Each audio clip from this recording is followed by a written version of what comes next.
programa de Universo Violeta creo que nos vaya construyendo algo distinto en nuestra esencia. Existimos las mujeres en Chiapas que estamos haciendo programas de mujeres, en fin. Muchísimas éticas, ¿no? Pero bueno. Yo creo que más que nosotras dos, ¿eh? Porque no saben realmente. Tener estos espacios que creo que podemos compartir con otras personas en ese espacio Universo Violeta. ¿En dónde? En el 7.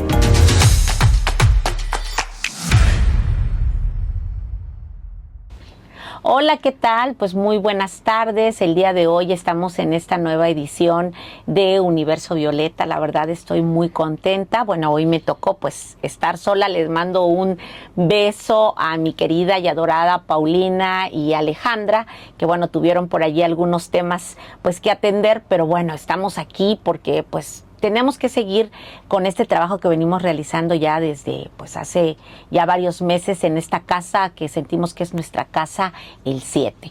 Y pues hoy tenemos a una gran invitada. La verdad yo estoy muy contenta porque bueno, querido auditorio, pues ustedes saben que pues yo me dedico básicamente a temas de investigación, de educación, género y ciencia. Entonces pues la verdad estoy muy contenta de tener a una colega que bueno, la verdad tiene una trayectoria que me parece que es digna de visibilizar. Aquí tenemos por supuesto a la doctora Karen, que bueno, yo le voy a hacer como hace mi amiga Alejandra, le voy a dar muchos aplausos. La doctora Karen, déjenme que les cuente un poquitito nada más de ella. Ella realizó sus estudios de licenciatura en física en la Facultad de Ciencias de la UNAM, ¿sí? Y sus estudios de doctorado en el Instituto de Tecnología de Karlsruhe en Alemania, especializándose en física de astropartículas, y realizó una estancia postdoctoral en la Universidad Estatal de Pensilvania, Estados Unidos. Y bueno, además de tener esta trayectoria académica, que a mí me parece que es una trayectoria académica que se tiene que visibilizar como mujeres, porque pocas veces se puede acceder a esos espacios tan selectos, ¿no?, para las mujeres en temas de ciencia. Pues bueno, también ha sido distinguida con varios premios, como pues bueno, el premio, una beca para mujeres en la ciencia 2014, otorgada por L'Oréal UNESCO. Pues bueno, Karen, la verdad yo estoy muy contenta de tenerte aquí. Nos conocimos en este conversatorio, tuvimos la oportunidad de coincidir en el planetario, ¿verdad? Sí, así es. Justo, ¿qué fue? En el Día Internacional de la Mujer y la Niña en la Ciencia. Y la verdad, yo cuando estuvimos platicando con ella en este conversatorio, le dije, tenemos que hacer algo, tenemos que trabajar en algo, pero bueno, quiero que Karen nos cuente, pues, ¿quién es Karen? A ver, cuéntanos, ¿cómo inicias tu infancia? ¿Dónde se desarrolla? Sí. ¿Cómo es que llegas a Chiapas y cómo te empiezas a meter en este mundo de la ciencia? Karen, por favor. Sí, muchas gracias. Primero agradecerle a la doctora Sandra Aurora por la invitación. Es verdad que habíamos quedado ya en hacer algo juntas, tener una conversación así amena sobre ciencia. Y bueno, pues sí, yo soy originaria de la Ciudad de México. Nací en una clínica que está en Avenida Instituto Politécnico Nacional, que ahí en esa avenida está el Centro de Investigación y de Estudios Avanzados del Instituto Politécnico Nacional. Quizás era un presagio, ¿no? Yo lo que decía era, bueno, sí llegué a trabajar ahí. Trabajé en una estancia postdoctoral y digamos que siempre desde pequeñita yo recuerdo que me interesaba conocer las razones del porqué de las cosas, por qué sucedían las cosas, y disfrutaba mucho fenómenos, movimientos, objetos, actividades que después supe que estaban relacionadas con la ciencia. Por ejemplo, me gustaba hacer, yo le quisiera llamar esculturas con arena. Ah, qué interesante. Mi abuelita me decía que jugaba con lodo, pero para mí eran esculturas con arena. Y me gustaba poder moldear algo desde mi imaginación, poder crearlo. Y recuerdo que hice alguna vez una tortuguita. Disfrutaba mucho dibujar grecas. Las grecas, la tortuguita, todo eso tiene de alguna manera un sentido abstracto, un sentido matemático. Entonces yo de ahí veo que siempre me llamó la atención eso, cosas abstractas, cosas así que llamaban mi atención. Como que yo me iba solita por ahí a pensar en eso, entre la multitud yo pensaba en eso. Ya después me integraba, pero en general estaba abstraída en observar, en pensar, en razonar.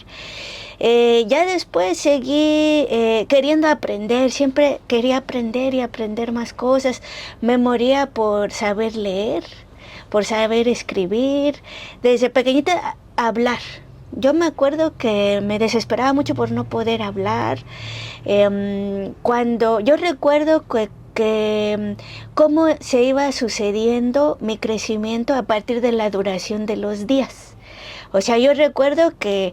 Ya tenías la relación de noción de tiempo, sí, entonces, desde pequeña. Desde pequeña yo veía que como los bebés duermen, despiertan. Entonces yo podía identificar, ya me toca estar despierta. Y cuando me tenía que dormir, no quería y me daba mucho coraje. Y yo estaba muy animada con conocer el mundo.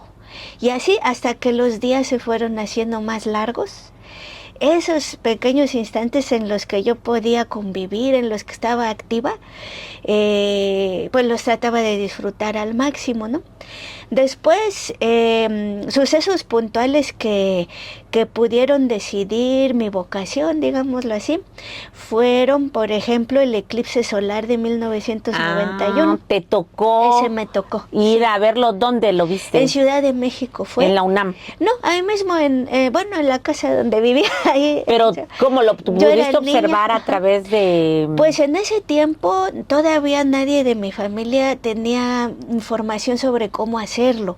Simplemente teníamos la información que salía en los medios, en la radio, en la tele. Y recuerdo que una de las indicaciones más sencillas que decían era que lo podíamos ver en una cubeta con agua. Ahí se puede ver la sombra realmente, la luz, la sombra. Y eso hiciste. Y eso hicimos, sí, pusimos una cubeta y para mí fue pues como que formar parte del universo, Mira, del universo bonito. más lejano posible, que no era tan común, no era tan... O sea, a la vez sí, pero no, porque ese fenómeno estaba tan lejos de nosotros, de nuestra vida cotidiana, pero que también formaba parte de nuestra vida también. Pero fíjate, Karen, esa parte que me parece tan interesante, porque muchas veces digo, bueno, porque a mí me pasaba, ¿no? Cuando también me abstraía en temas allí de que observaba las plantas, porque creo que esta parte del espíritu científico, lo tienen las niñas, los niños, o sea, sí, porque tenemos como esa, como esa inquietud de estar cuestionando, porque como estamos en este proceso de crecimiento, y esa es una parte bien importante para la formación y la definición de una carrera a futuro. Pero digo, en esta área que tú estás, que es la física, donde déjeme decirles, querido auditorio, que Karen es la primera mujer que se encuentra en Chiapas, ella trabaja en la Universidad Autónoma de Chiapas, en pertenecer a la Academia Mexicana de Ciencias, que es un grupo muy selecto y muy complejo entrar a esa academia. En este mundo que de por sí es selectivo y donde las mujeres teníamos de por sí atraso para ingresar a las universidades, porque las mujeres ingresamos a las universidades 100 años después que lo hacen los hombres, eso está marcado en la historia, y se abrieron carreras nada más para que fuéramos enfermeras, para que fuéramos profesoras, que estaban asociados a los roles. ¿Cómo es que tú te visualizas en una carrera de física, que es totalmente una carrera, podríamos decimos androcéntrica, desde los términos que manejamos, porque está muy marcada por la figura de hombres en la historia de la física, ¿sí? Y porque además, y que bueno, está muy marcada por la historia de los hombres, aunque no siempre hubo mujeres, que no se han mencionado. Pero bueno, ¿cómo entras a un espacio así? ¿Cómo te visualizas para ingresar a la carrera de física? Sí, pues bueno, cuando yo fui creciendo, no recuerdo que me hayan limitado. Dándome familia. Un rol, sí, así tu es. familia, Mi la familia no me limitó en un rol, ¿no? Siempre me decían que estudiara. Mi mamá y mi papá siempre, tienes que estudiar, no importa lo que haga, tú tienes que estudiar. Y entonces así lo hago todos los días, tengo que estudiar algo, todo el tiempo hasta ahorita, ¿no? Sí, no dejamos, no podemos dejar de estudiar. Hay que estudiar, sí. Bueno, sí, entonces yo en ese tiempo no identificaba que eso no era para mujeres. Qué bueno, Ajá. no tener ese sesgo. Así es, quizás identificaba, eso no es para mí, pero Ajá. no por ser mujer. Sí. Por ejemplo, las matemáticas. Siempre era lo más temido, o sea, es lo más temido en una sociedad. Y te le encuentras en todas las carreras. Sí. Y pues me decían, eso es difícil, yo les tenía miedo también a las matemáticas, pero digamos que en ese tiempo era mi gusto culposo, o sea, yo, digamos que estudiaba matemáticas a escondidas, ¿no?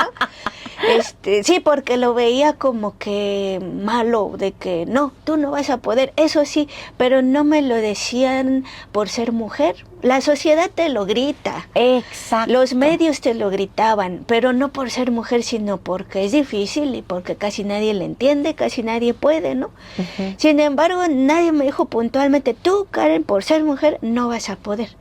En la escuela donde estudié en la primaria, nos enseñaban música y ajedrez. Entonces, esas son actividades fundamentales. Eras un crack del ajedrez. Razonamiento científico. No era crack, pero me gustaba. Era una manera de entrarle a ese tipo de razonamiento sin miedo, ¿no? Exacto. La música también son Claro, matemáticas. sí, Llevar sí, el sí. ritmo, la métrica, los tonos, distinguir, ¿no? Uh-huh. Y es con otros sentidos, con muchos sentidos, no solo con estar estudiando, estar haciendo cálculos o así, no.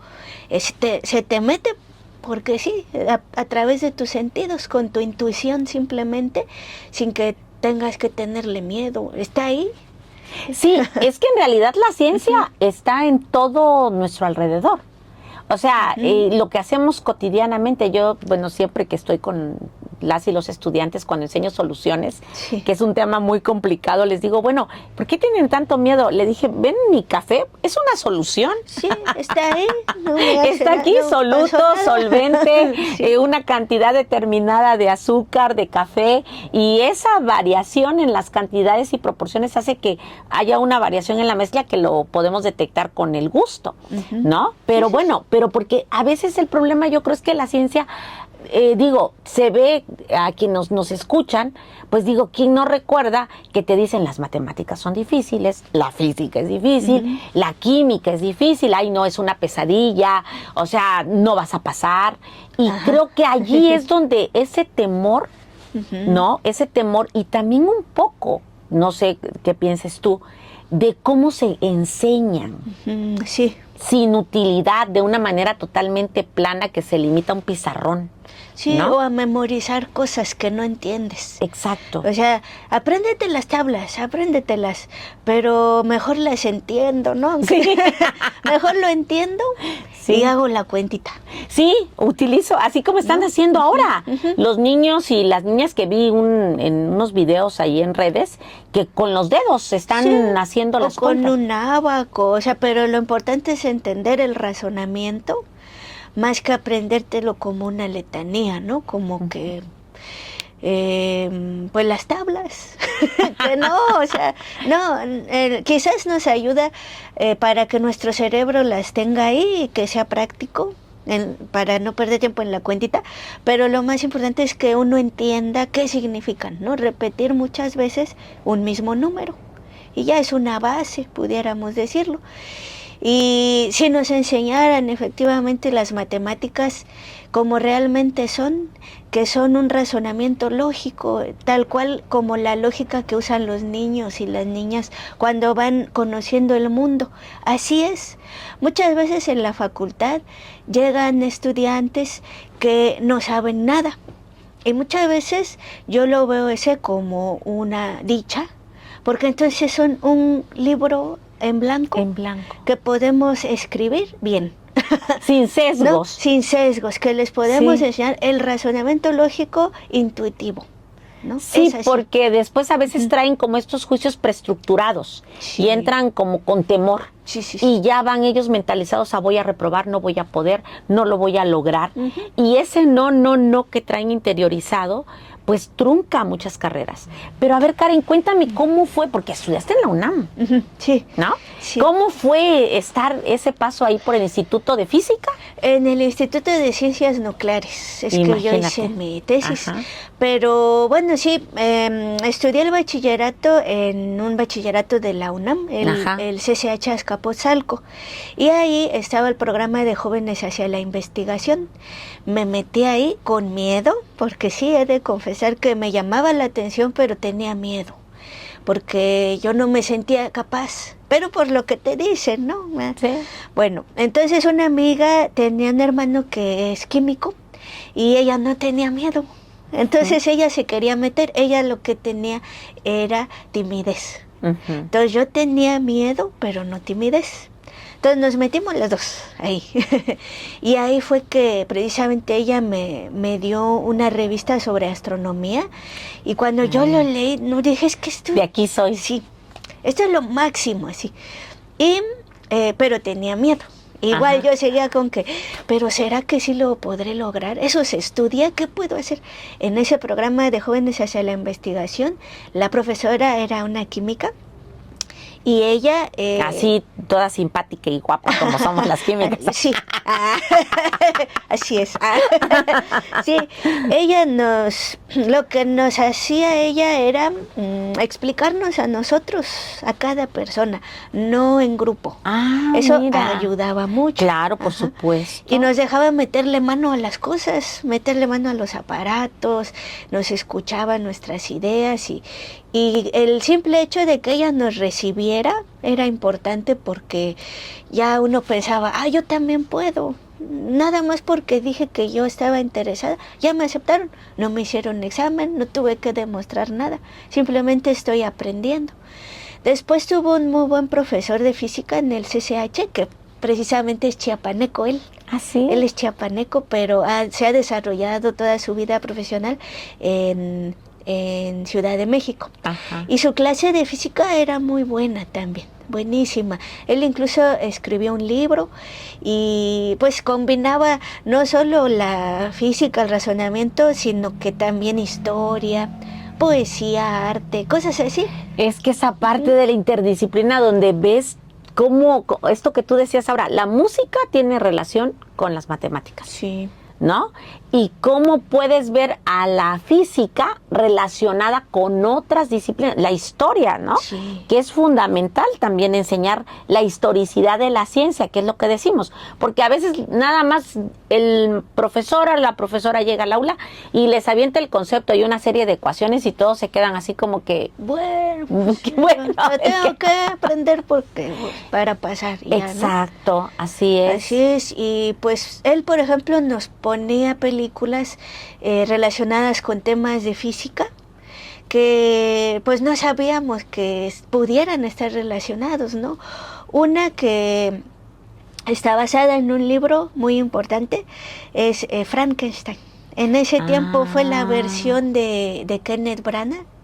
Branagh creo que se llama, o Branagh, no me acuerdo bien su apellido, pero digamos es el séptimo arte, pero adentro estaba metido todo la razón de ser de un científico, ¿no? Él cómo se atrevió a sobrepasar los límites de la humanidad, a sentirse un creador, crear un ser humano desde cero con sus conocimientos científicos. Y de la física, pues ahí se veía como la electricidad de los rayos, ¿no? De los rayos. Ay, es cierto, cuando le da vida, ¿no? Esa parte. Sí, todo el conjunto de la ciencia.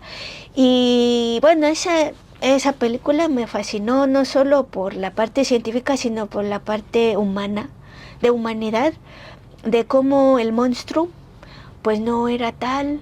Todo lo que piensa el monstruo, todas esas cosas, él tenía padres, o no, el doctor era su padre, no quiero spoilearles nada, ¿verdad? No les quiero spoilear, pero está muy buena esa versión, pero está el libro también. Es un libro así, pequeñito, muy fácil de leer, se lee así. Y cuando yo lo leí después, yo lo leí ya que estaba en la carrera, o creo que hasta en el doctorado, y yo reconocía una persona científica ahí. La escritora seguramente tenía una formación científica, o era muy cercana a eso, a un razonamiento científico. Entonces, digamos, el arte, la literatura, los sentimientos, la religión, la espiritualidad, la todo ética, articulado y con la ciencia exacta, ¿no? Así Y ahí es. es donde decides tú, te vas a Alemania. Sí. Hablas alemán, entiendo perfectamente. Sí. Oye, pero el alemán es uno de los idiomas que hasta donde sé tiene un nivel de complejidad elevado, ¿no? Pues está muy relacionado con el razonamiento lógico.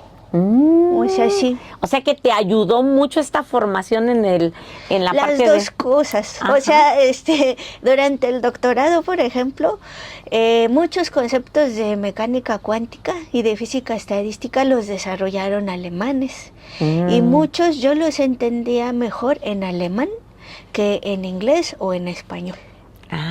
Porque así era el razonamiento, es así, es al revés, sí. Ajá, es al revés. Pero hay otros idiomas que también lo tienen, ¿no? ¿Y qué tal, cómo fue tu estancia en Alemania? Digo, porque Sí.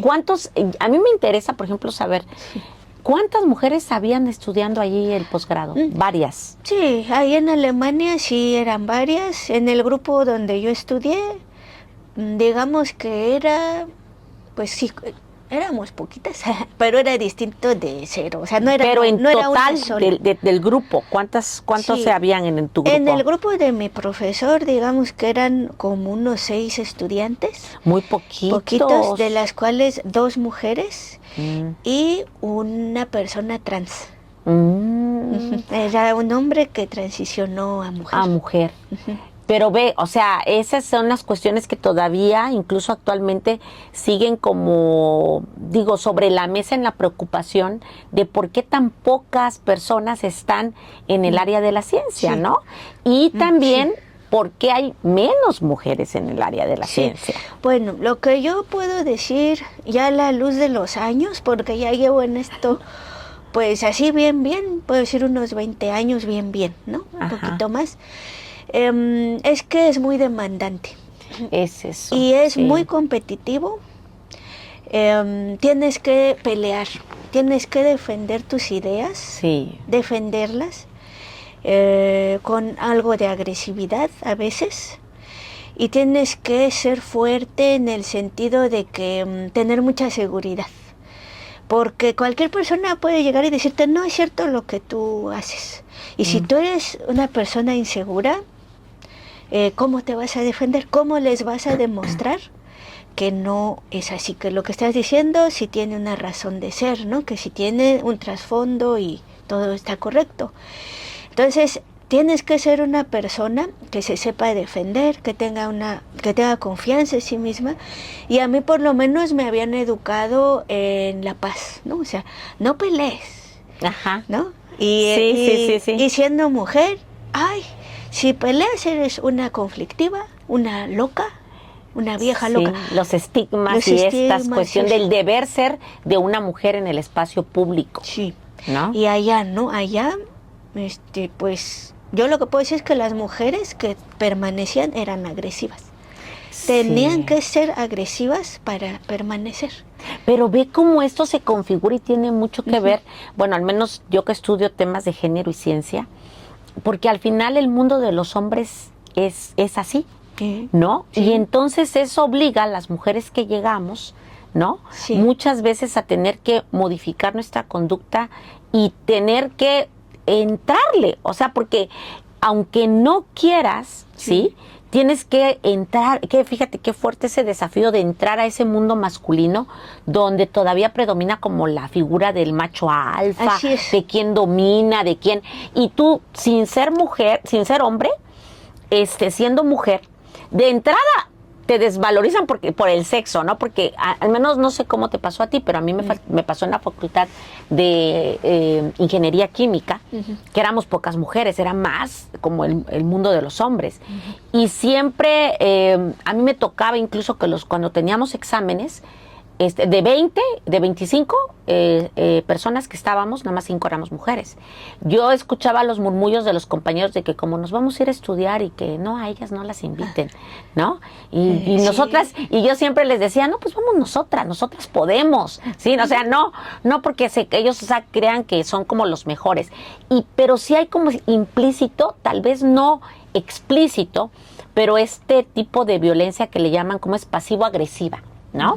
Sí. Esta cuestión, esta actitud pasivo-agresiva que sí, pero no, como decía un alumno que tenía, ¿no? O sea, estás, pero te siento al final como la otredad, como este concepto de Octavio Paz, ¿no? Que estás, pero eres alguien a quien no reconozco porque no debieras de estar en este círculo que pareciera ser más masculino, ¿no? Sí, muchas veces sí. Sí, eso, pero bueno, yo no sé ahora, por ejemplo, tú eres investigadora, estás en el Instituto de... En la Facultad de Ciencias en Física y Matemáticas. ¿Cuántas alumnas hay allí? Yo he visto que hay generaciones donde hay mayoría de hombres y generaciones donde hay mayoría de mujeres. Sí me ha tocado que haya generaciones donde la mayoría son mujeres. Sí. Entonces eso lo veo con agrado, porque cuando yo estudié, sí éramos muchísimo menos mujeres. Podríamos decir entonces, porque de estos estudios tenemos en la Red de Ciencia, Tecnología y Género, que nos dicen, bueno, ya no digan nada porque la matrícula ya se igualó, ¿no? O sea, porque a veces es el primer speech que nos lanzan las escuelas, ¿no? Cuando nosotros hablamos de las brechas en estas carreras, de que todavía hacen falta mujeres. Y entonces yo me acuerdo mucho de Norma Blasquez Graf, que ahora es la coordinadora de ahí bueno, es el Centro de Estudios de Género de la UNAM, que se creó a partir de este rectorado y fue la fundadora de la Red de Ciencia, Tecnología y Género. Y ella dice, bueno, ok, perfecto, porque recuerdo que lo señalaba mucho. Nos dicen ya están iguales, pero yo quiero saber si la condición que viven en su desarrollo escolar tienen el mismo trato y el mismo apoyo que los hombres. No. Un rotundo no. Mira, es un área donde hay que trabajar. Sí, porque todavía, por más que existan estas acciones para resolver esta problemática, no se resuelve porque es social y es de la educación. O sea, no va a cambiar alguien su forma de pensar que le dijo su mamá. Es que también viene desde papá, casa. O desde la casa, o que se lo dijo la sociedad desde que nació, porque le diga al jefe, ahora lo vas a hacer así. Sí. No es una cosa tan sencilla de cambiar. Fíjate que esto que tú decías, la sociedad te lo grita, los medios te lo gritan. O sea, digo, te gritan, no es la carrera que tienes que estudiar, ¿no? Porque al final, yo recuerdo, bueno, a diferencia tuya, cuando yo le dije a mi mamá, voy a estudiar ingeniería química, mi mamá me volteó a ver y me dijo, ¿y qué vas a ir a hacer a ingeniería? Ajá. Y la primera sentencia que me mandó, no es que te vas a ir a buscar un novio y te vas a casar y vas a dejar la carrera. No, mamá, quiero estudiar ingeniería química. Bueno, ok, perfecto, bueno, ya es tu responsabilidad. Pero quieras o no, el cuestionamiento de inicio sí pudiera desmotivar a muchas. Sí. Porque luego te dicen, ¿y por qué no estudias mejor para enfermera, para maestra?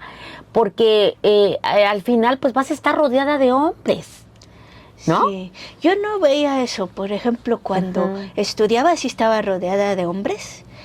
Incluso cuando nos íbamos a estudiar, pasábamos horas y horas en la biblioteca y ya llegábamos, no, pues, ¿qué te salió en ese? ¿Qué te salió en aquel? Y alguna vez, y alguna vez dijo un amigo, un compañero, ay, ese cabrón ya le salió. Y yo, así todos, ¿qué? ¿Cuál cabrón? Y ese cabrón era yo.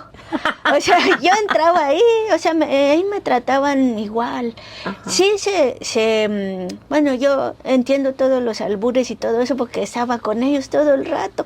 Yo no los hacía, pero pudiera haberlos hecho, ¿no? Sí.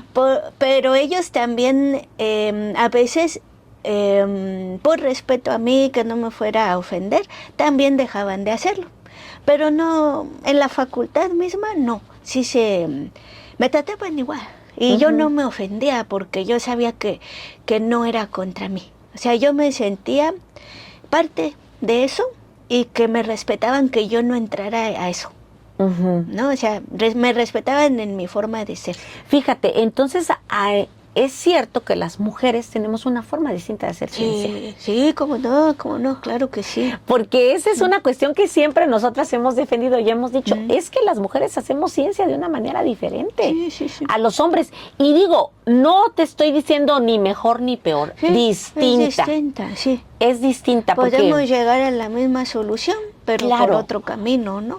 Exacto, utilizando mecanismos diferentes, porque yo recuerdo que también me tocó a mí tener la distinción de estar con Karen en una edición especial de una revista del 8M que sacó I+D, ¿no? De una revista de divulgación de la UNACH, y ella presentó un artículo muy interesante, ¿no? Que hablaba precisamente de la condición que tenían las mujeres físicas y académicas, ¿no? Cierto, en las instituciones. No sé si nos quieres comentar un poco acerca de ese artículo. Sí, en esa edición participamos no solo yo, sino muchas mujeres miembros de la red de mujeres Sembrando Conciencia, que la creamos precisamente un grupo de ganadoras de la beca L'Oréal.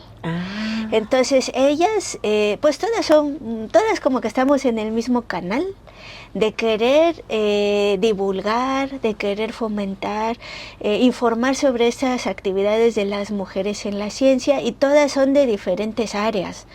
Es más, hay pocas físicas, la mayoría son químicas, biólogas, médicas, así es muy multidisciplinario, pero eso nos enriquece mucho, porque hay mucho respeto, no hay tanto ego, ¿no? Porque a veces tú la respetas porque dices, bueno, la respeto porque está en otra área y yo no sé de esa área. Y ellas también te respetan a ti. En cambio, si estás en la misma área, a veces no es así. ¿Por qué? Porque se tienen que defender, nos tenemos que defender en esa misma área. Lo que yo digo está bien, tú no me vas a venir a quitar mi voz, o no sé qué, pero es difícil. Es que la ciencia es compleja. Es compleja. Y bueno, en estas mujeres, un grupo de nosotras participamos en esta edición. Y entonces había varios aspectos. Algunas sí comentaron sus experiencias que sufrieron acoso, ¿no? Otras sobre cómo es el trato, como en mi caso, yo hablé de sí cómo es distinta la manera de ser científica. Que eso es fundamental señalarlo. Sí. Claro, sí somos diferentes porque primero eso, no somos agresivas de una manera violenta, ¿no? Sí. Y temperamental y de macho alfa. Somos agresivas de una manera más apasionada, racional, con argumentos. Y generalizada, o sea, siempre queremos ver el bien de todo. Que todo esté bien, que todo esté bien. No voy a dejar ahí volando, ni eso volando, vamos a verlo todo en su conjunto. Y sí nos cuesta mucho trabajo convencer a los compañeros, a algunas compañeras también, pero más a los compañeros. Y luego, sí, no nos dan nuestro crédito. No, fíjate que invisibilizan. Yo hablaba con una colega que quiero mucho y que, bueno, alguna vez dijo, nos reconocen tantas cosas, que somos buenas amigas, que somos buenas hermanas, que somos buenas esposas, que somos buenas madres, pero ¿cómo les cuesta decir? Es la doctora Karen, de verdad que es una mujer científica que tiene una trayectoria extraordinaria en la física y que sus aportes están marcando un cambio en la ciencia. O sea, es muy difícil que te reconozcan eso como mujer. Sobre todo, o sea, en un gremio que históricamente ha sido dominado por hombres. Porque, por ejemplo, ahorita que tú contabas tu historia, cuando hablaste de esta maestra química que te recibió, sin duda te marcó. Sí, porque era una mujer, ¿no? Quizás eso tuvo un efecto importante en mi psique, ¿no? Exacto, así es. Yo no lo noté tan claro, pero quizás sí, ¿no? Quizás por empatía. Exacto. Sí, porque, bueno, al menos a mí quien me marcó para estudiar química fue una maestra. Porque, pues, al final uno de los problemas que hay y que, de hecho, estamos viendo, o analizamos, es que no hay tantas mujeres en los libros de ciencias. aunque hayan existido, no son las que aparecen en los libros. Sí, están como invisibilizadas totalmente. Y pues bueno, te digo, siempre está, en física está Albert Einstein, pero está esta mujer científica, física, austriaca, que seguramente que se negó a participar en el proyecto Manhattan. Ay, no recuerdo su nombre, pero en esa sesión del planetario. Sí, de por ella, supuesto. ¿no? Y digo, hay muchísimas mujeres, Esther Ledenberg, o sea, hay mujeres que han hecho aportes, la misma Rosalind Franklin. O sea, ¿te acuerdas que cuando estuvimos en una charla en el planetario y cuando preguntábamos, ¿ustedes saben quién estaba? ¿Te acuerdas que decíamos acerca de los descubrimientos de Isaac Newton o de Albert Einstein? Fue que dijo, fue su esposa, uno de los niños. Einstein. De Albert Einstein, sí. Que uno de los niños todavía dijo, sí, fue su esposa la que los hizo, ¿no? Sí, que eso también es bueno porque no sabemos si es verdad, pero los niños lo saben. O sea, un niño pequeño en el siglo XXI. Exacto, o sea, ya. Eso.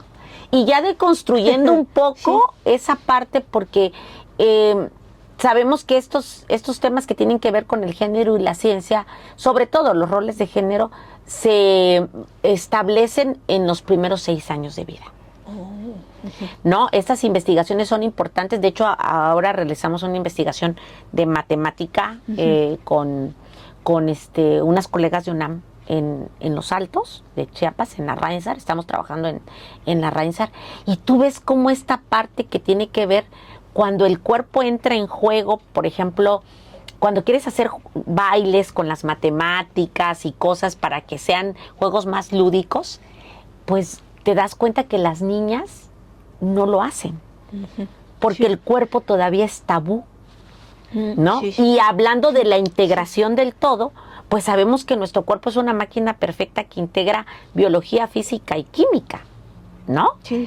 Porque al final, a mí me ha tocado en prepa dar charlas de química y lo que les encanta a los adolescentes y a las adolescentes es que se les hable de la química del amor, ¿no? Sí, rápido. Sí. Bueno, y a nosotros pues nos da así como que cierta añoranza, pero bueno, porque ya no están los niveles hormonales como para liberar las mismas sustancias. Así es. Pero, elementos que pueden ser de ayuda para integrar como el juego y que entre el cuerpo en los juegos, es decir, que brinquen, salten, bailen, pues a las niñas les cuesta. Sí. Y sobre todo porque culturalmente para ellas el cuerpo es, como te decía, tabú, del cuerpo no se habla, de lo que pasa en el cuerpo no se dice, y vemos muy claro cuando se separan las niñas de los niños.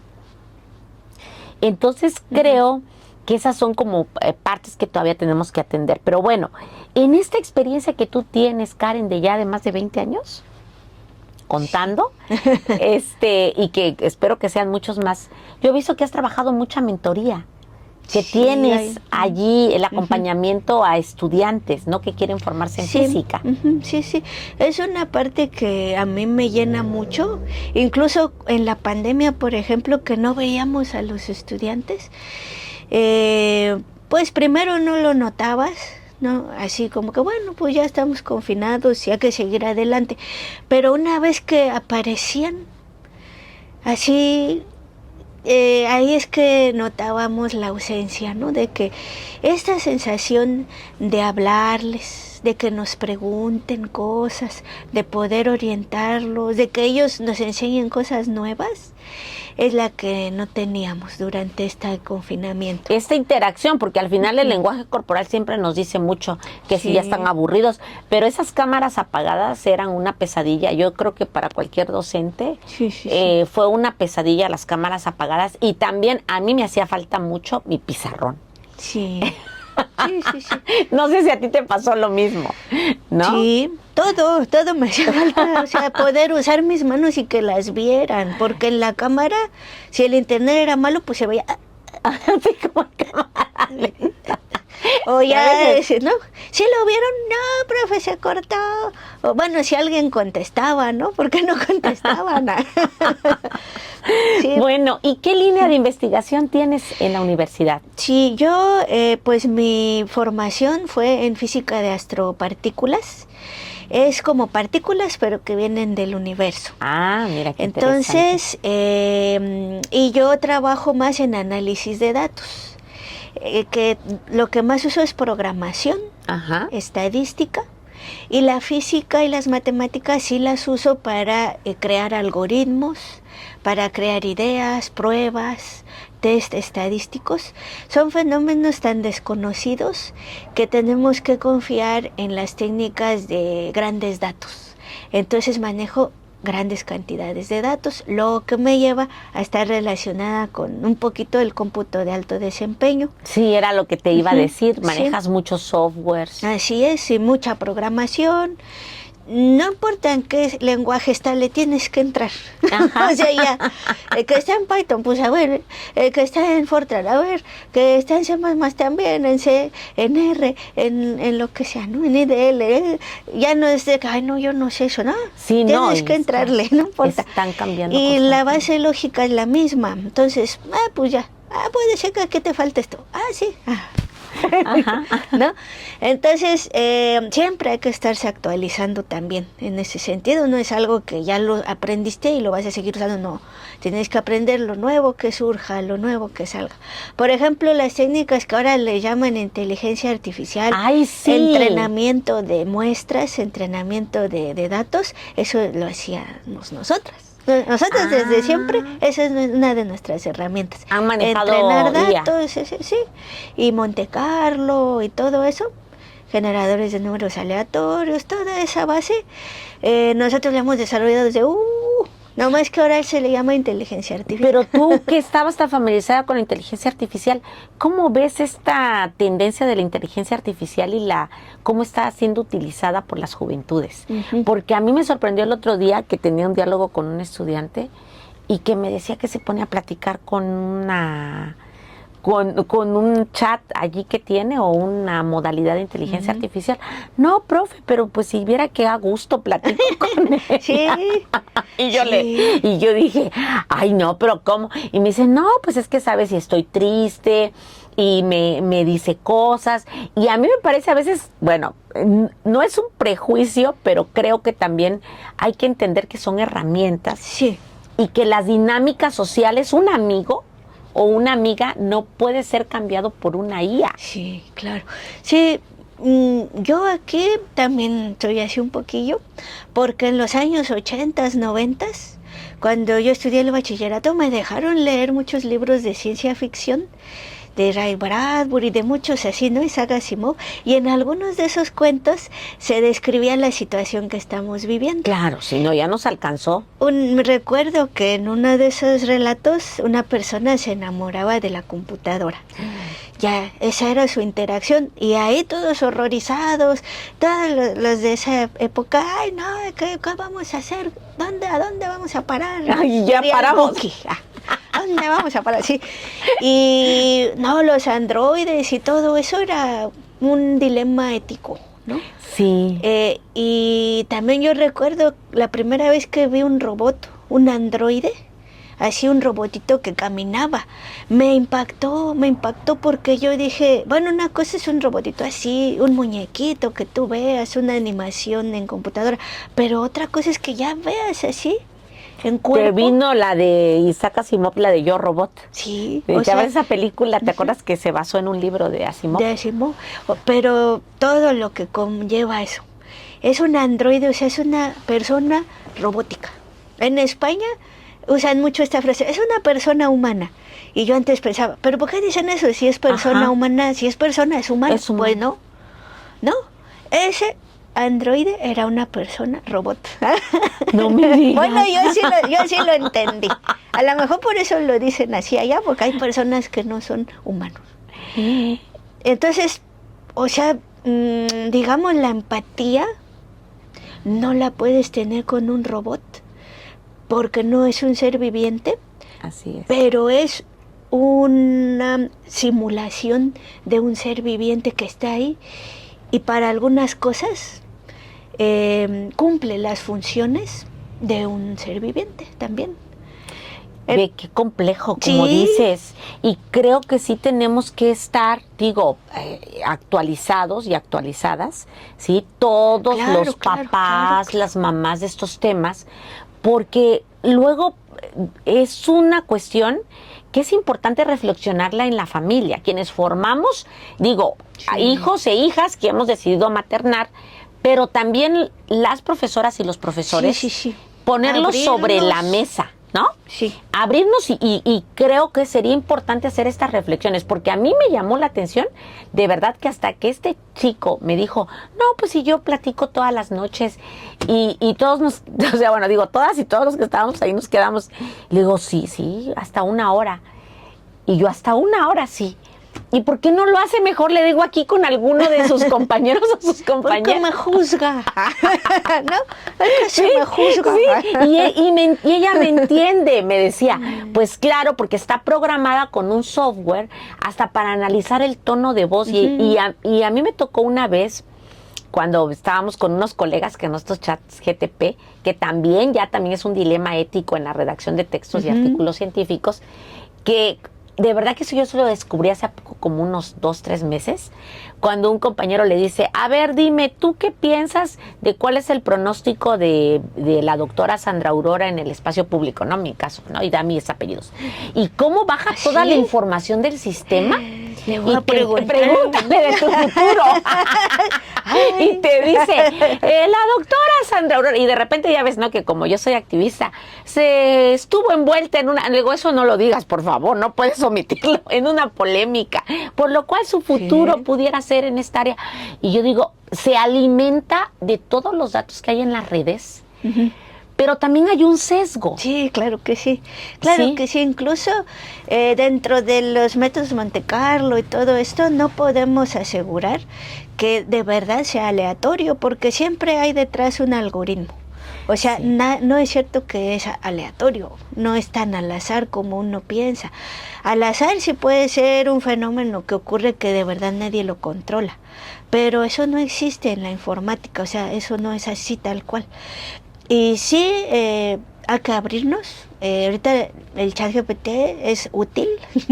Sí. Es útil, eso es real. Sí, yo he visto que es una buena herramienta. Es una buena herramienta. Pero hay que tener siempre en cuenta que se puede equivocar, que tiene sesgos, que no nos podemos fiar 100%, ¿no? Sí. Pero sí hay que usarlo porque es útil. Porque no podemos cerrarnos, ya la tecnología nos alcanzó, ya está aquí. Pero también es importante, yo le digo mucho, al menos a mi hija, primero toma los libros para que tengas un elemento de criterio de lo escrito versus lo que te dice la inteligencia artificial. Porque la inteligencia artificial ya te lo digirió de alguna manera. Exacto. Que a lo mejor no es la que tú le hubieras dado en la si interpretación. tú lo hubieras leído. Así Entonces hay que tener claro eso nada más. Usarlo para algunas cosas, no para todo. Y pues ser cautos, ¿no? Por ejemplo, yo como había leído esa historia de que la persona se enamoraba de una computadora, mi mamá me dio hace muchos años, cuando recién salió la bocinita de Google, ¿no? El OK Google. Y yo, no, mamá, ¿qué te pasa? Yo no quiero eso, nada. O la Alexa. Sí, imagínate llegar a la casa y estar hablando con mi robota. No, déjame, eso es cosa del infierno, déjame. Y ahora ahí estoy ya con el OK Google. O con la Alexa, ¿no? Sí, ponme la alarma, pongo mis huevos, dame una alarma 5 minutos después porque lo quiero duro. O porque lo quiero tibio. Todo se puede hacer, muchas cosas, no todo, pero muchas cosas sí. Y bueno, hay que sacar provecho de todo. De eso, todo, ¿no? Pero yo siempre pienso, bueno, y lo sigo señalando, que es bien importante que tengamos estos elementos. Pues bueno, al final yo creo, Karen, que hay mucho de qué hablar en términos de ciencia. Ya se nos acabó el tiempo, lamentablemente, pero la doctora Karen Caballero está en la Facultad de Ciencias en Física y Matemáticas de la UNACH. De la UNACH. Y puedes darnos tu correo electrónico para que, ¿dónde te podrían contactar los chicos, las chicas, las mujeres que nos oyen, que tuvieran alguna duda? ¿Qué correo electrónico? Bueno, mi correo electrónico es karen.ecc scm@gmail.com. Son mis iniciales, Karen.scm@gmail.com, y mi Facebook es con mi nombre completo, Karen Salomé Caballero Mora. Por ahí, eso es lo que más reviso siempre. Sí, ajá, tengo Instagram y tengo TikTok, pero no lo uso. Casi no, bueno, porque si no, estoy aprendiendo, estoy aprendiendo porque tengo que aprender. Excelente. Pues bueno, yo le agradezco mucho a la doctora Karen Caballero, que de verdad creo que hay muchas cosas de qué hablar. Y creo que las niñas, las adolescentes, los niños, los adolescentes y sobre todo las mujeres, ¿no? Las que estamos ahora tan expuestas a mucha información que circula en redes y que a veces no sabemos si es cierta o no es cierta, pues bueno, podríamos generar estos espacios de debate que nos informan, porque también las redes a veces desinforman, ¿no? Sí, sí. Y hay que tener mucho cuidado, y creo que la verdad, con Karen Caballero tenemos un proyecto, esperamos concretarlo pronto. Creo que es una gran aliada para fomentar las vocaciones científicas en las infancias, en Chiapas, en las juventudes, y pues la verdad fue un placer tenerte aquí, Karen, ¿no? Muchas gracias por la invitación, igualmente. Fue un placer estar aquí compartiendo sobre estos temas con los que a veces no tenemos con quién hablar, ¿no? Sí. Nos vamos a tomar más café, sí, ¿no? Pues bueno, les agradecemos mucho, y pues no se pierdan la próxima edición. Estén al pendiente de este programa y de la próxima edición de Universo Violeta en esta casa, que es nuestra casa, el 7. Muchas gracias.